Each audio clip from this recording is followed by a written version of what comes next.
আগামীকাল বারুইপুরে নতুন পুলিশ ফাঁড়ির উদ্বোধন করতে পারেন মুখ্যমন্ত্রী শুভেন্দু অধিকারী। বারুইপুরে নির্যাতিতা নাবালিকার পরিবারের দাবি মেনে সেখানে স্থায়ী ফাঁড়ি তৈরির কাজ চলছে। কাল সকাল 11:30 নাগাদ বারুইপুরে যাবেন মুখ্যমন্ত্রী শুভেন্দু অধিকারী। নির্যাতিতার পরিবারের সঙ্গে দেখাও করবেন তিনি, পাশাপাশি গণপিটুনিতে নিহতের বাড়িতে যাওয়ার কথাও রয়েছে তার। শনিবার মুখ্যমন্ত্রী শুভেন্দু অধিকারী আসবেন বারুইপুরে এবং তার এই কর্মসূচিতে প্রথম তার দেখা করার কথা রয়েছে নাবালিকার পরিবারের সাথে। এবং তার জন্য দেখা যাচ্ছে যে নাবালিকার ঠিক বাড়ির সামনের যে রাস্তা সেটা তৈরির কাজ চলছে। মূল রাস্তা থেকে এই রাস্তাটা কি সরাসরি চলে যাচ্ছে নির্যাতিতার পরিবারের একদম বাড়ির সামনে পর্যন্ত। এবং এরপরে তার দ্বিতীয় দফাতে দেখা করার কথা রয়েছে ইন্দ্রজিৎ মণ্ডল, অর্থাৎ গণপিটুনিতে যাকে খুন করা হয়েছে তার বাড়িতে। এবং সবশেষে সূর্যপুরে যে নতুন ক্যাম্প রয়েছে সেখানেও কিন্তু যাওয়ার কথা রয়েছে মুখ্যমন্ত্রীর এই আগমনকে কেন্দ্র করে প্রচুর পুলিশ ফোর্স ইতিমধ্যে বিভিন্ন জায়গাতে পোস্টিং করা হয়েছে। 900 পুলিশ ফোর্স অন্য জেলা থেকেও আনা হচ্ছে। সব মিলিয়ে শেষ মুহূর্তের প্রস্তুতি চলছে মুখ্যমন্ত্রী আসার আগে আজকে বারুইপুরে। ক্যামেরায় অভিজিৎ দত্তের সঙ্গে সুকান্ত মুখোপাধ্যায়, এবিপি আনন্দ। আর 7 তারিখ যখন শুভেন্দু অধিকারী বারুইপুরে যান তখন তিনি এক সপ্তাহের মধ্যে ফের বারুইপুরে যাওয়ার কথা যেরকম বলেছিলেন, সেই সঙ্গে নতুন ফাঁড়ি তৈরির কথাও বলেছিলেন। কি বলেছিলেন শোনাবো।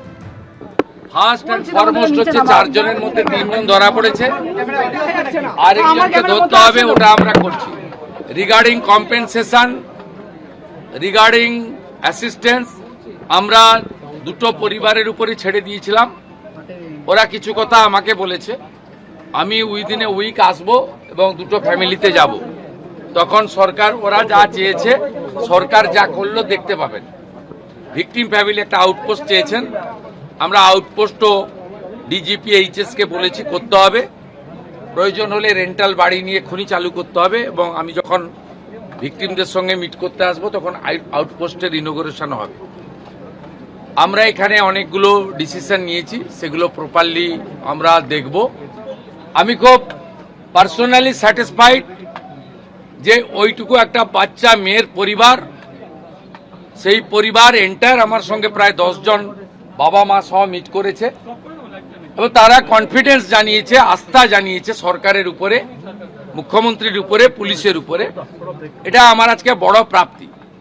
বারুইপুরে পুলিশের উপর যে হামলা ও ভাঙচুরের ঘটনা, সেই ঘটনায় এবার আরো গ্রেপ্তারি। হামলা, ভাঙচুর ও সরকারি সম্পত্তি নষ্ট করার ঘটনায় আরো 5 জনকে গ্রেপ্তার করা হলো। এর আগে গত 2 দিন ধরে এই অভিযোগে 30 জনকে গ্রেপ্তার করা হয়েছিল। ফের ধরপাকড়ের ফলে গ্রেপ্তারির সংখ্যা বেড়ে দাঁড়ালো 35।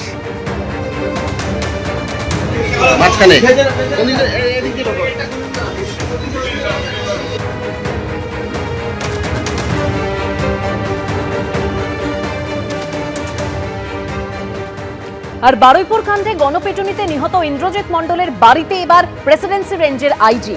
নিহত ইন্দ্রজিৎ মণ্ডলের বাড়িতে বসানো হলো সিসিটিভি, সংস্কার করা হচ্ছে বাড়িরও।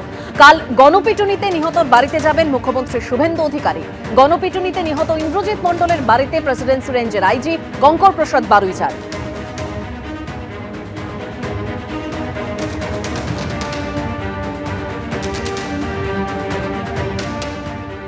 গণধর্ষণ ও খুনের ঘটনাতে নাম উঠে এসেছিল প্রথমে ইন্দ্রজিৎ মণ্ডলের, এবং এই নাম আসার পরে রবিবার দিনকে তার উপর আক্রমণ হয়। আমরা ঠিক এই মুহূর্তে ইন্দ্রজিৎ মণ্ডলের বাড়ির সামনে রয়েছি। সেইখান থেকে গত রবিবার তাকে ঘুমন্ত অবস্থাতে টেনে হিঁচড়ে বাইরে নিয়ে যাওয়া হয় এবং গণপিটুনি তাকে দেওয়া হয়, যার জেরে তার মৃত্যু হয়। যদিও পরবর্তীকালে তদন্তে উঠে আসে যে এই গোটা ঘটনার সাথে তার কোনো রকম যোগসূত্র নেই। এবং তারপরে এখানে দেখা যাচ্ছে যে গোটা বাড়ি সেইটা কিন্তু মেরামতির কাজ চলছে। শুধুমাত্র তাই নয়, বাড়ির একদম যে সদর গেট তার ঠিক আগে বা ওপরে সেখানে সিসিটিভি ইনস্টল করা হয়েছে, এবং যাতে আশপাশে কোনো রকম সন্দেহজনক গতিবিধি না থাকে এবং পরিবারকে সুনিশ্চিতভাবে নিরাপত্তা দেওয়া যায়, সেই কারণে কিন্তু প্রশাসনের তরফে এইভাবে সিসিটিভি লাগানো হয়েছে। শুধুমাত্র তাই নয়, বাড়িটির সংস্কারের কাজও কিন্তু করা হচ্ছে প্রশাসনের তরফে।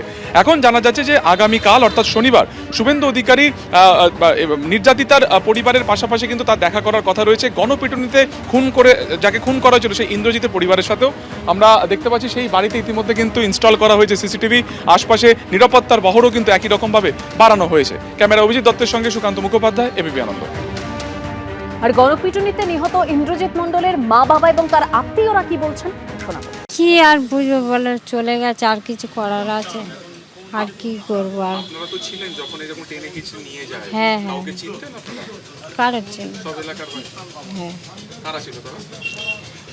এবার এখান থেকে নিয়ে গেছে, এবার কি করে বুঝবো কারা নিয়ে এলাকায় গেছে? থাকতো যারা নিয়ে গেছে না বাইরে? বাইরে বাইরে। না, এই যে সিসিটিভি লাগানো হয়েছে, পুলিশ রয়েছে, এখন কি আতঙ্ক বা ভয় একটু কম আসে? এখন ভয় নেই অবশ্য। ভয় কিছু কি চাইছেন, কি বিচার চাইছেন? অনেকে তো গ্রেপ্তারও হচ্ছে। কি কি বলবো আর আমার বলার মানে কিছু সুবিচার নেই। চাইছেন বা কি বলবেন? সেটা কিছু মাথায় কিছু কাজ করছে না। বিচার বাবা গো, এই তো সব বলে দিচ্ছে, আর কি আমাদের কি বলবো? যার জন্য লড়বো সে তো চলে গেছে বাবা। এবার তোমাদের যা ইচ্ছা, যেটা ইচ্ছা করো, আমাদের আর কি বলার নেই। সুবিচার চাইবেন মুখ্যমন্ত্রীর কাছে? কি বলবো বাবা, যে মানে বিচার চাইবেন মুখ্যমন্ত্রীর কাছে? উনি যা ভালো বুঝবে করবে, উনি যা ভালো বুঝবে করবে। কি বলবো, আমাদের ভয় থাকতে পারে পিছনে। আপনাদের কি এখনো ভয় রয়েছে? কারণ পুলিশ তো রয়েছে, এখনো কি ভয় কাজ করছে? হয়তো পুলিশ যখন না থাকবে তখন ভয় থাকতে পারে। কিছুক্ষণ আগেই ফরেন্সিক যারা এক্সপার্ট রয়েছেন তারা এই বারুইপুর থানাতে এসেছেন, তার পাশাপাশি সিআইডির যারা কর্তারা রয়েছেন তারাও কিন্তু রয়েছেন। তোমাকে সরাসরি দেখাবো, সামনে দুজন বসে রয়েছেন সিআইডি আধিকারিকেরা, এবং আর কিছুক্ষণের মধ্যে এখান থেকে বেরিয়ে তারা এখান থেকে 7 কিলোমিটার দূরে যেখানে এনকাউন্টার হয়েছিল গত মঙ্গলবার দিনকে রাত্রির 12টা থেকে 12:45-এর মাঝে, সেই এনকাউন্টারে ঘটনাস্থল যেটা, সেখানে এই ফরেন্সিক এক্সপার্টরা যাবেন মঙ্গলবারের পরে। তারপরে প্রায় 2 দিন কেটে গেছে, অর্থাৎ 48 ঘন্টারও বেশি সময় কেটে গিয়েছে। গতকালকে কিন্তু রিকুইজিশন দেওয়া হয়েছিল এবং সেই মোতাবেক আজকে কিছুক্ষণ আগে ফরেন্সিক যারা এক্সপার্ট তারা এখানে এসেছেন এবং ঘটনার দিনকে ঠিক কী ঘটেছিল সেই সম্পর্কিত তথ্য জানার পরই কিন্তু এখান থেকে তারা সরাসরি ঘটনাস্থল চলে যাবেন, অর্থাৎ এনকাউন্টার স্থল। এবং এই দেখা যায়, তোমাকে দেখাবো, ফরেন্সিক এক্সপার্ট তারা কিন্তু ইতিমধ্যে থানার কিছুটা বাইরে বেরিয়ে এসেছেন এবং আর কিছুক্ষণের মধ্যেই পেপার ওয়ার্ক কমপ্লিট করার পর কিন্তু এখান থেকে তারা সরাসরি চলে যাবেন ঘটনাস্থলে। গত মঙ্গলবার আমরা জানি প্রভাস মণ্ডল এই গণধর্ষণ ও খুনের ঘটনাতে অন্যতম অভিযুক্ত, এই প্রভাস মণ্ডলকে নিয়ে যখন ঘটনা পুনর্নির্মাণের জন্য তারা সূর্যপুর সেই হাটের কাছে যাচ্ছিলেন যেখানে ঘটনাস্থল বা যেখানে বডি ডাম্প করা হয়েছিল, সেই সময় রাতের অন্ধকারে সার্ভিস রিভলভার ছিনিয়ে পালানোর চেষ্টা করে এবং তার পাল্টা গুলি চালানো হয় পুলিশের তরফে, এসআইটির মেম্বারদের তরফে, এবং সেখানে ঘটনাস্থলে তার মৃত্যু হয়। সেই ঘটনার তদন্তভার পরবর্তী সময় আদালতের নির্দেশে জুডিশিয়াল এনকোয়ারির একটা নির্দেশ আসে এবং তারপরে কিন্তু গতকাল সিআইডির তরফে যাবতীয় যা এই তদন্তের ক্ষেত্রে যা তথ্য তা ইতিমধ্যে হ্যান্ডওভার করা হয়েছে। যে আর্মস ব্যবহার করা হয়েছিল বা যে আর্মস ছিনিয়ে নেওয়ার চেষ্টা হয়েছিল সেটাও কিন্তু থানার মধ্যে আছে, সেইটাও ভালো করে তারা পরীক্ষা করে নিচ্ছেন এবং তারপর এখান থেকে তারা সরাসরি কিন্তু ঘটনাস্থলে যাবেন। তবে এখানে একটা প্রশ্ন আছে যে 48 ঘন্টাতে প্রবল বৃষ্টিপাত হয়েছে এবং যেখানে ঘটনাস্থল ছিল সেখানে আশপাশ কিন্তু পুরো কাদা মাটি বা জল কাদাতে পুরোপুরি ভরে গিয়েছে, কারণ আজকে সকাল থেকেও প্রবল বৃষ্টি হচ্ছিল। তাই একটা প্রশ্ন তৈরি হয়েছিল যে আজকে ফরেন্সিক এক্সপার্টরা তারা আদৌ ওখানে যেতে পারবেন কিনা বা গেলেও সেখান থেকে নমুনা তারা সংগ্রহ করতে পারবেন কিনা।